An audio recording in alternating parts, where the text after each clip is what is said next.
Baka hindi tayo papasukin. Ang sabihin mo, baka lumabas ang daddy ni Tina na may daladalang Armalite at pagbabarilin tayo rito. Tina, anong ginagawa mo rito? Hindi ba't sinabi ko sa'yo na huwag ka magpapakita sa akin hanggat hindi mo inaharap sa akin ang lalaki na bisgrasya sa'yo? Sino siya? Mga kaklase ho kami ni Tina. Mr. Minimbol, Mr. Jack Bickwick, papapasukin mo ba kami o we will jump over the candlestick? Pwede ba? Come in. Thank you for you and happy condolence. Teka, di ba yun ang tatay ni Maricel Axa sa ganda babae, ganda lalaki? Kasali ako doon. Alam ko, cutie. Pasok na, Ututino. Ako ang papa ni Tina.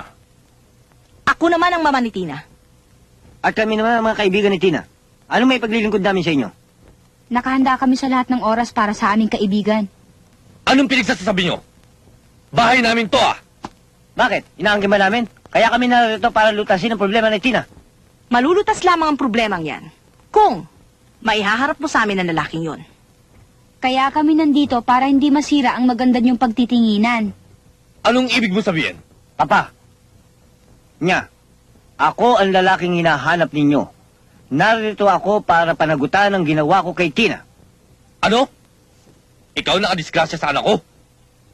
Wag na lang. Hindi na bali. Hindi na bali madisgrasya anak ko. Wag lang magkaroon ng manugang na... Tao ka ba? Tina, tinatanggap na kita.